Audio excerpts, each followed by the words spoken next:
What is up, guys? Welcome back to another episode of the Jet Up Podcast brought to you by Roster Up Media. I'm your host, James, and today I'm joined by my other brother, who has not been on this show in a long time, Robert McWilliams. Robert, how are we doing today? Oh, we're doing all right. I told Cody, those of you that don't know me, I am a co-host on the Around the League podcast for Roster Up. So I told Cody, my podcast co-host, that I just needed to hop on Jet Up because I had some stuff to say. And I don't have enough time to say it on our Around the League podcast because we cover every team. So I used the Roster Up Media outlet, Jet Up, to just go off, and we will do that here in a few minutes. But it's good to have a little change of pace, focus on one team as opposed to the rest. We're recording our other podcast later today, so check that out. But for now, good to be here with Jet Up. Yeah, welcome, Rob. I mean, it's tough for me to think about what it would be like to not just talk Jets. But obviously other things going around the league, and that's why we named that podcast Around the League. So go check out Rob and Cody's podcast after this episode if you guys get a chance to hear about the rest of the league. But today we're talking Jets. Glad to have you here, Robert. Obviously, you're on the show because you are also a diehard Jets fan, along with me. And we watched this game together on Sunday, and obviously some issues there. But before we jump into that, we're going to talk a lot about it.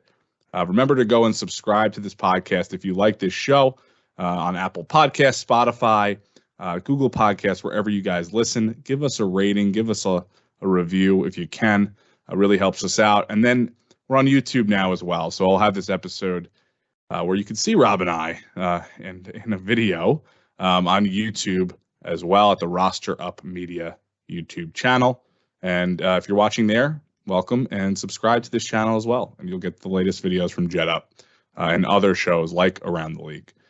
All right, let's jump in. So obviously, this Patriots loss was extremely disappointing.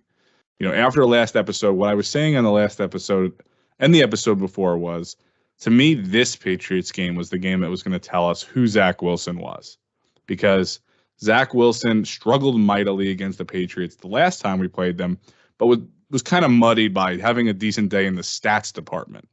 In that game, he had over 350 yards, 2 touchdowns. Obviously, he had 3 ugly picks in the game. Overall, people could tell he had not played well, but it was kind of like, oh, well, at least he had the stats. In this game, the Jets finished with 77 yards passing, which in today's NFL obviously is extremely horrible, and it's like watching a car crash in slow motion. Extremely disappointing to see. And the run game had 59 total yards, and I said the run game's going to have to get going. Obviously, that didn't happen. But this was a joke of all jokes. And before we talk about Zach, though, I just want to talk quickly about the positives so we can get those out of the way.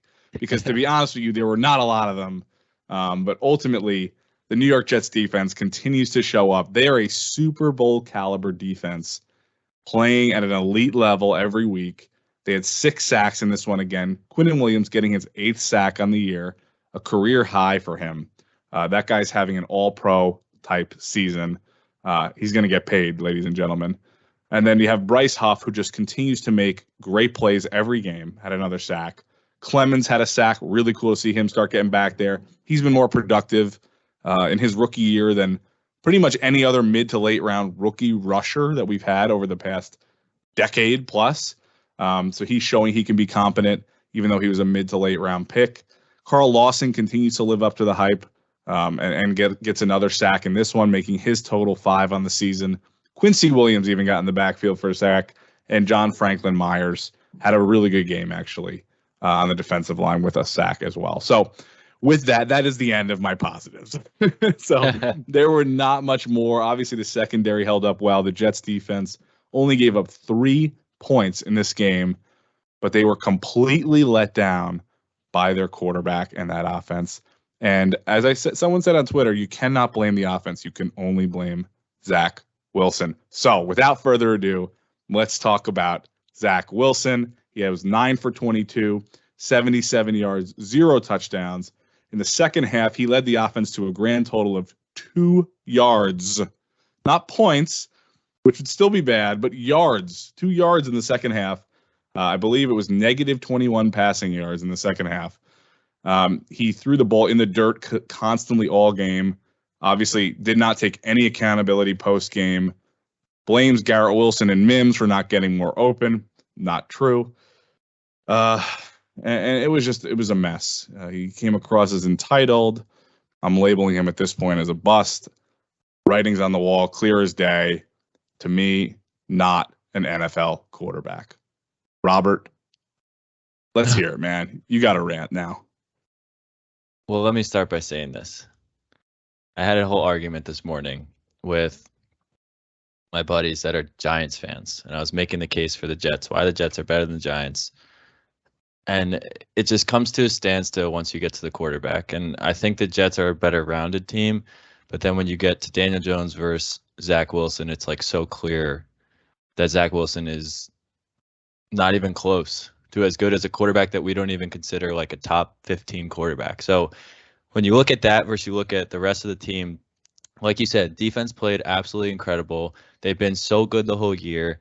I mean, there's so many bright spots on that defense that you can't help but look at this offense and be like, if we had a mediocre to average quarterback, we would be I don't even want to say this, like we would be Super Bowl contenders, or we'd be at least considered like deep playoff run contenders because of how good the rest of this team is. But it's so hard to watch. I mean, me and you watched the game together the other day. We saw it every single drive. I mean, you saw the stats after the game. Zach Wilson, 9 completions versus the team had 10 punts. Like, can't buy a first down. It was just so hard to watch. And then the defense on the other end just played their heart out, get 3 and outs, get stops, get turnovers. Like, everything that they needed to do to perform, they did. But we just can't get any offense going. We're starting to understand why Elijah Moore is so upset, why he's so frustrated, because we're seeing Garrett Wilson, who has been very involved in the offense, is now frustrated. Denzel Mims has shown good signs. I mean, there was multiple plays that analysts did after the game, breakdowns of, these guys are getting wide open and Zach is just totally missing them. And I mean, just go hashtag Jets on Twitter and you'll see so many of these videos, so many of these posts. It's just constantly disappointment. But to get back to my first point, we were talking this morning about Giants versus Jets, and the guys came back with a stat. They're like, you guys averaged, so 2 yards in the second half, right? That's 2.77 inches per play we had in the second half. Oh, dear Do you realize, God. like, that is the worst stat of all time? Like, inches. We're talking about inches. Like, that I don't even want to go further into that. But, I mean, like, you can tell, like, I'm frustrated. I'm at a loss for words. When we drafted Zach Wilson a couple years ago, I mean, me and you had our thoughts, which they weren't very positive, and they haven't really been positive ever since. And now we're seeing a guy like Justin Fields, who hasn't been great, but he's playing out of his mind right now. And that should have been our quarterback. Like, whether he thrived with us or not, like, we wanted him early. He was the number 2 ranked player out of high school behind Trevor Lawrence. He was always 1 behind Trevor Lawrence. So number 2 out of high school, number 2 out of college. Zach Wilson has a nice looking pro day and a good senior year against subpar competition at BYU, and he jumps the boards. I mean, we can't keep doing this where every year we look at these guys that could be the next Aaron Rodgers because they have a great arm, and Aaron Rodgers went to Cal and he didn't go to Alabama or Ohio State, and we take them because we're just taking a shot on these guys. And because Sim said that Zach Wilson was good, or Aaron Rodgers thinks that he's going to be good for the future. Like, we can't go off of that anymore. We have to go off what we're actually seeing week in and week out in college. And I think we'll get to this point, but, like, I'm kind of tired of drafting quarterbacks. I want a veteran because this team is obviously win now mentality, where we didn't think that would be the case this year. Really young team. We thought it was starting to be like the up and up of the rebuild, but they're ready to win. Like, we're 6-4. We should have beat the Patriots both times. Should be 8-2. We probably would be 8-2 with a guy like Derek Carr or a guy like Jimmy Garoppolo. I mean, heck, if you can, which is going to be extremely difficult, but like if you can get Lamar Jackson on this team, that would be insane. But I don't think that's going to happen. But even a guy like Jimmy G or Derek Carr is capable of bringing this team into the playoffs and making a run. And that's all we want to see because we haven't seen it for 10 years. Wow. Wow, a lot of thoughts. I don't know where to go. I like a lot of what you're saying. I think for me, there's so many thoughts there that are relevant and true. And yeah, I want to start with the college stuff. So obviously, let's go timeline wise. When we were watching Zach, and watching that draft process, and everybody was enamored by these throws, and I was like, wow, that was a great throw. When he made that There's crazy no defense. There's no one playing defense. They're playing on air. I mean, I played high school quarterback. I'm not in the NFL. I can throw a ball 60 yards in the air, and that doesn't make me an NFL quarterback. Okay, like my point is, it doesn't make me good enough to play in a league like this. There's so much more to playing this position than how good your arm is. And to be honest with you, Zach's arm has not even been good in the NFL. So the thing that we all were excited about with him, the thing that he could throw off platform and make these crazy good throws. He's horrible outside the pocket. He's horrible on deep balls. He doesn't even throw the ball when he sees guys open deep, or doesn't see them apparently. Just doesn't throw it. Throws the ball in the dirt every single game, multiple times. It's supposed to be what his strength is. And I was listening to some commentary on it today, and his feet are out of whack. His mechanics are horrible. He doesn't step up in the pocket. I mean, literally everything that you would want your quarterback to be able to do, he doesn't do well. And then on top of that, is immature and doesn't communicate after a game that this was somewhat on him. The accountability wasn't there. The maturity's not there. There was a tweet that I quoted on Facebook that said, from 2020, that said Zach Wilson has character concerns. This is from Grant Cohn. It says Zach Wilson has character concerns, a rich kid who's an entitled brat. Uncle owns JetBlue. Parents are a pain, not a leader, selfish, and he's a know-it-all. And I said, you know what? This aged pretty well. And that's unfortunate because I think for me, not excited about the Zach Wilson pick a couple years ago, I was like, still, I want to be rooting for this guy. He's on the Jets now. He's the Jets quarterback. I want him to do well. I don't want to go through a period of time where we have to find another quarterback. But we are here. We have reached that point. Zach Wilson is not the future. For the first time, Robert Saleh in his press conference yesterday said, I'm considering all options, including a quarterback. We could see Mike White Sunday. We could see Zach with a short leash. I think it's time to just cut the cord on Zach and move on. He's shown almost nothing in 2 years. Sam Darnold had a much better 2 years with the Jets than Zach Wilson has, with a much worse cast when Sam was here compared to what Zach has available to him. I don't want to hear any more excuses. There are none left. He's just playing horrible football. So obviously it's hard to watch a guy like Justin Fields play good football now because you go, that's the guy that I wanted. Now it doesn't matter now. I can't do anything about that, but it just hurts because I'm like, clearly he was playing against better competition and playing better football. I watched every single snap of both Justin Fields and Zach Wilson before that draft and left that extended film session where I clearly had too much time on my hands and said, Zach Wilson doesn't look nearly as good as Justin Fields in these games. And I'm talking about completions and incompletions because everyone loved the highlights and the highlights always look good. So, you have to look at more than that. Clearly the talent evaluators failed on this one. Joe Douglas is not 100% to blame for this, but he is the guy that has to take responsibility for this.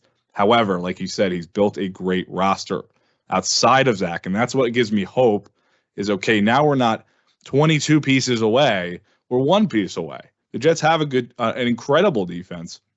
They have a great offense. I even think the play calling is good.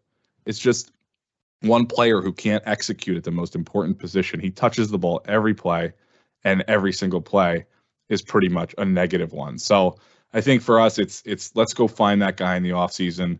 I agree with you. I think a veteran is the way to go at this point. I'm done with these young guys. Let's wait 2-3 years for them to get good and not really know if they're going to be good. Because, like you said, the Jets' rebuild has happened this time around quicker than we expected. They're playing competitive football. They should be 8-2.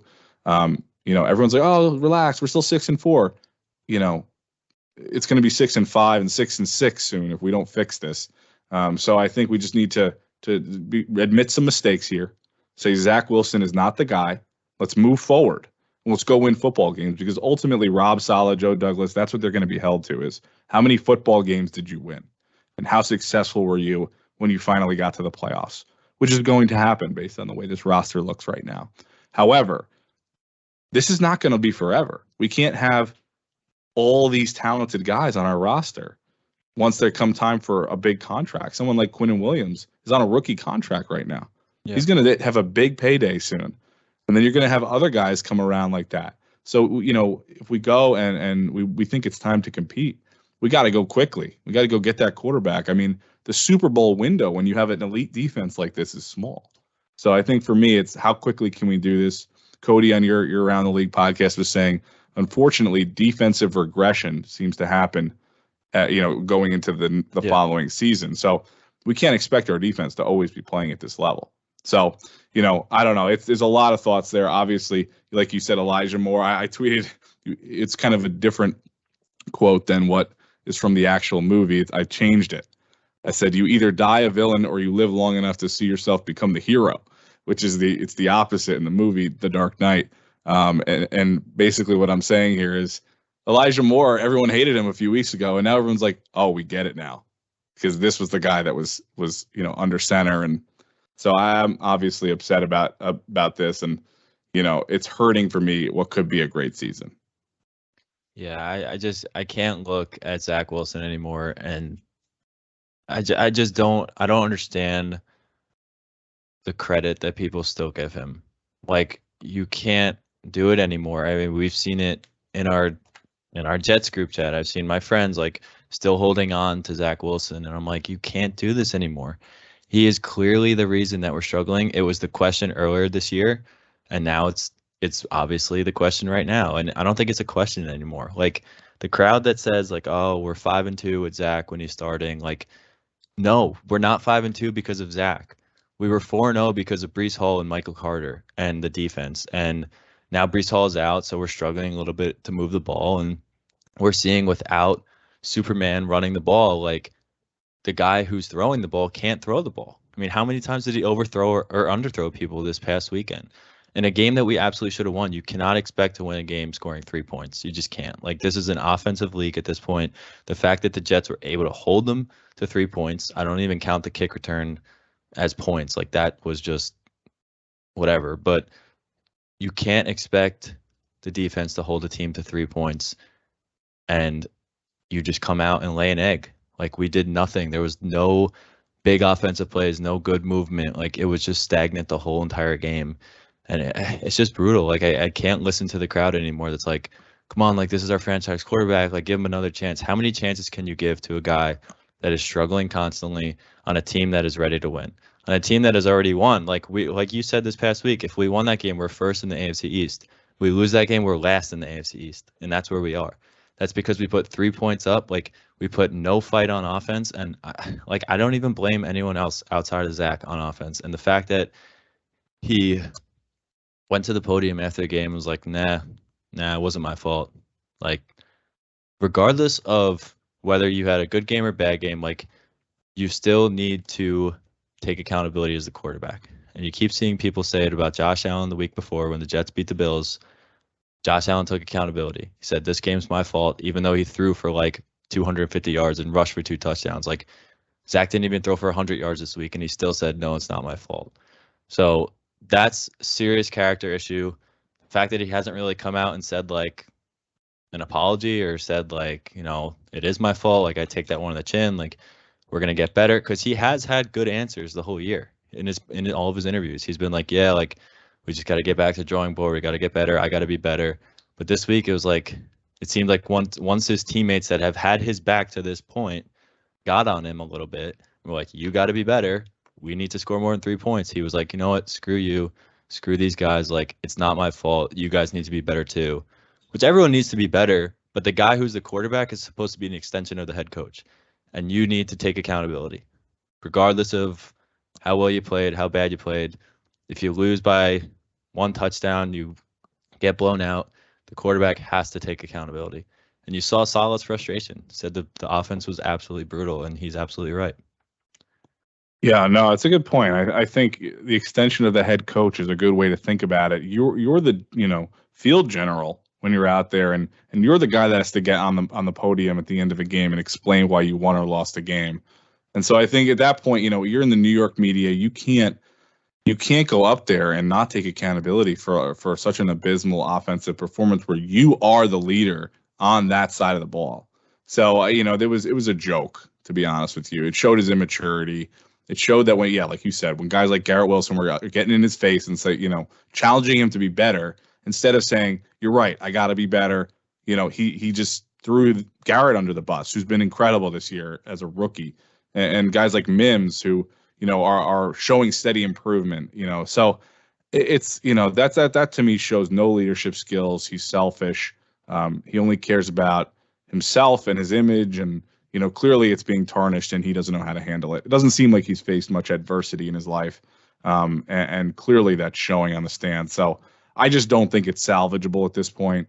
He hasn't come out and said anything, and I just don't see it changing. So for me, I would move on.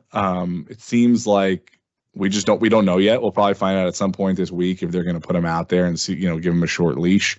What do you think is going to happen this week? Do you think they're going to go with him at the start? Or do you think they're going to announce Mike White as the starter?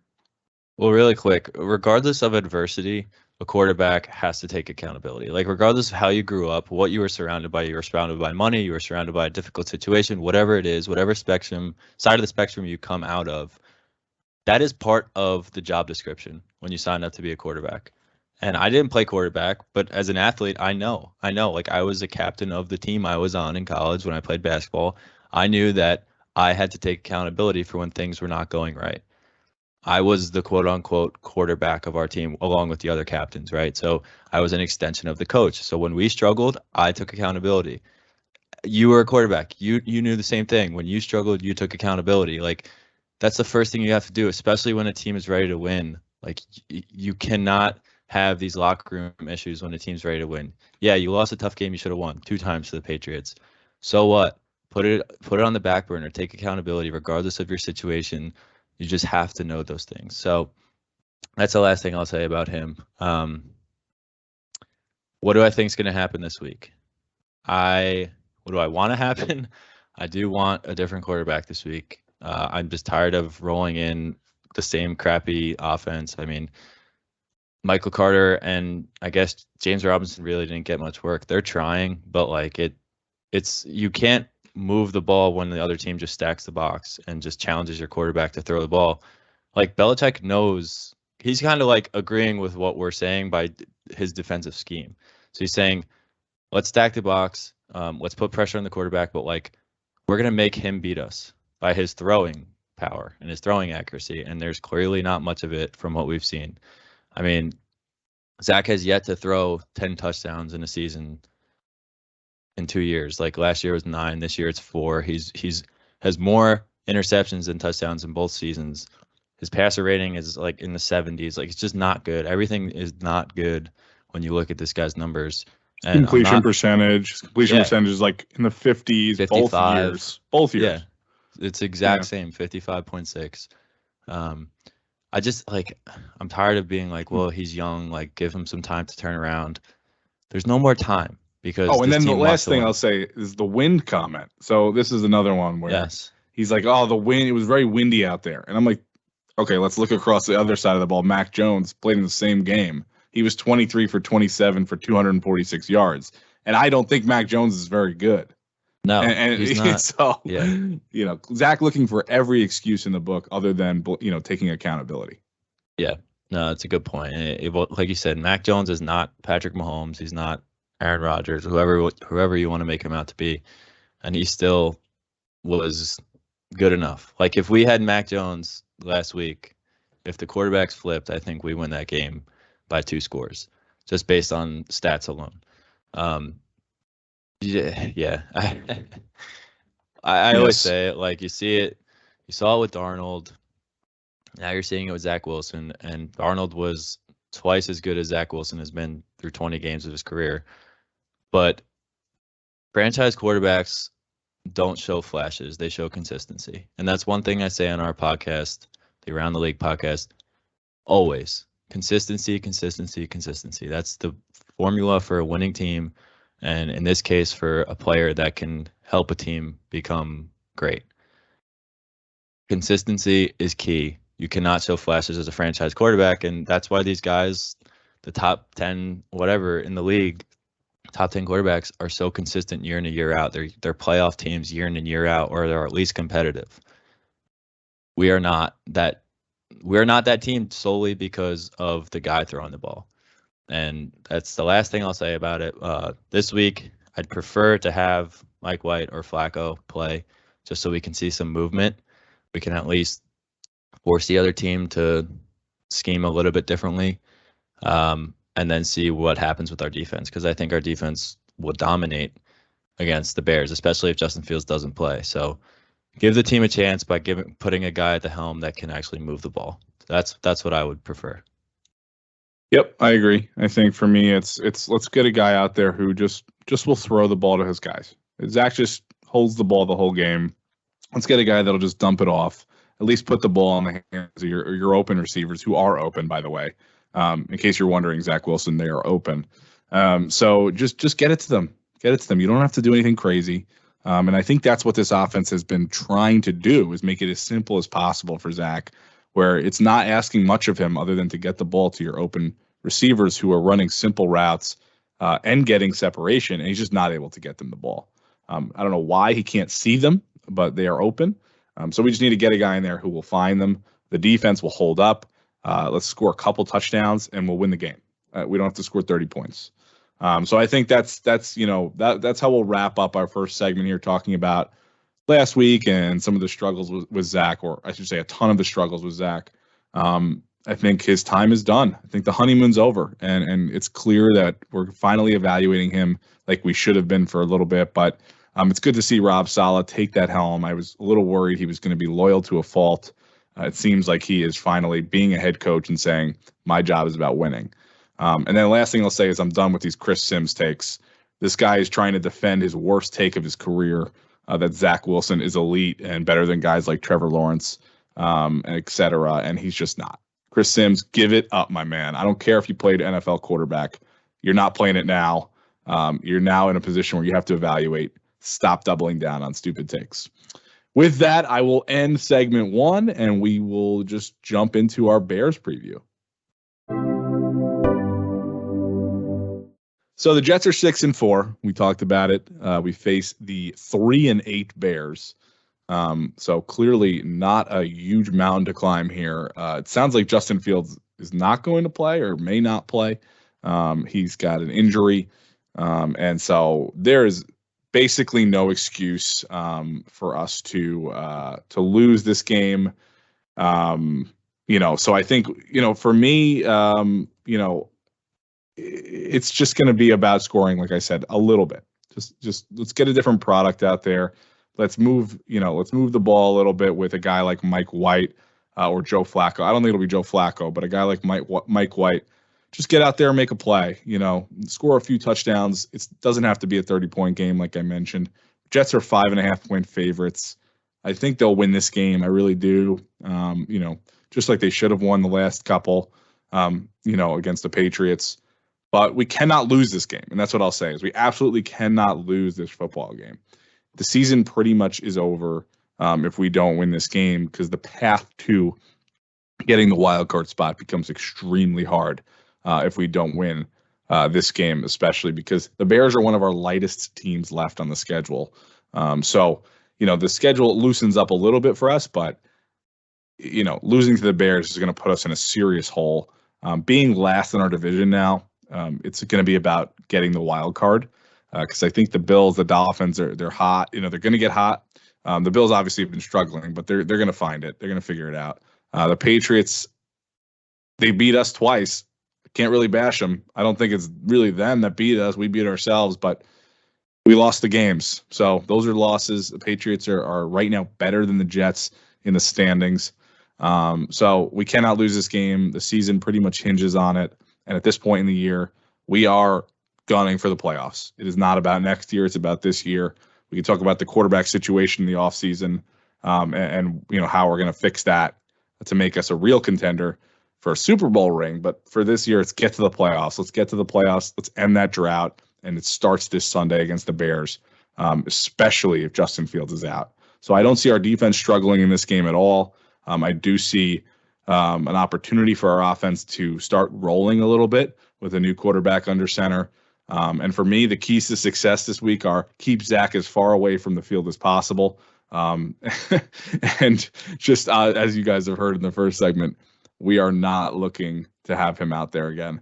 And defense continue to ball out. I think some takeaways are going to happen this weekend. We didn't get any interceptions last weekend. Patriots are a little conservative with how they throw the football. I think this week we're going to see some takeaways. I think the sacks will keep racking up.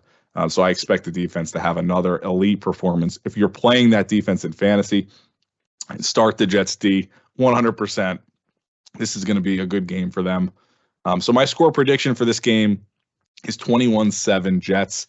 I don't think the Bears are going to score much, and I think the Jets are going to get rolling on the ground and start to, make some progress in the passing game with a different guy under center. If Zach does get trotted out there and struggles to get downfield in the first quarter, I think that's all they're going to give him. I don't think it's going to be much more than that. I think that this is going to be a game where he's going to have a short leash if he's in or is not going to start. I think Rob Saleh needs to send a message that no one's untouchable, that it's time for this team to look at themselves as true contenders, and that means evaluating every position, regardless of draft pedigree and how much you may or may not have invested in the player. I mean, kudos to the Giants for benching their $70 million wide receiver, Kenny Golladay. No partiality over there. They're like putting the best guys out there. I don't care how much you're making. So for me, that's what we have to do with someone like Zach. Is he's not performing? I don't care. We took him number 2 overall. We want to win football games, so we're gonna mix it up. We're gonna do what we have to do to get this offense rolling. People have been calling for Mike LaFleur's head. I think it's just misplaced. He's been getting guys open every game with his scheme. It's not on him at this point in time. If we see another quarterback in there and they can't move the ball either, I think you can start to question Mike LaFleur. But for now, what I'm seeing is open receivers and Zach just not seeing them. So I would not put the blame on him. The airwaves are quiet on Jeff Ulbrich. I want to give kudos to him. It's been an entire season, or an entire year where, in the beginning he was taking a ton of heat. People wanted him fired, and now no one even speaks his name. So the guy has developed an elite defense at this point in the year. So kudos to him. He's doing an excellent job. And this snafu with the special teams unit this past week, I think, is just one instance of sort of finally breaking after holding back all the Patriots that entire game from scoring. One fluke play. Justin Hardy, one of the best leaders on this team, was saying how he just felt like he let everybody down. He's a true leader, showing what a true leader says after they make a mistake by owning it. And for me, Justin Hardy, no one's blaming you, my man.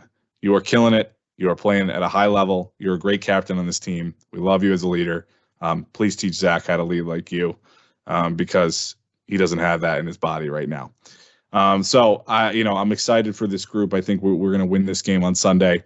It's a W in my book, unless we just don't make adjustments with Zach. So let's go get this one. Thanks for listening to the podcast. Appreciate you guys again. We'll be back hopefully next week with another one to recap what we believe will be a win. Have a happy Thanksgiving. That is this Thursday. Enjoy family and football, and just being thankful for everything you guys got out there. I know I am. My son is turning 1. I'm excited for that. So it's been a great year, and looking forward to Jets football on Sunday, and some turkey and relaxation. Enjoy it. Have a great week, everybody. We'll be back next time. Remember to like, subscribe, share this podcast if you enjoyed it. All gas, no break. Let's go Jets. Jet up. We'll see you next time.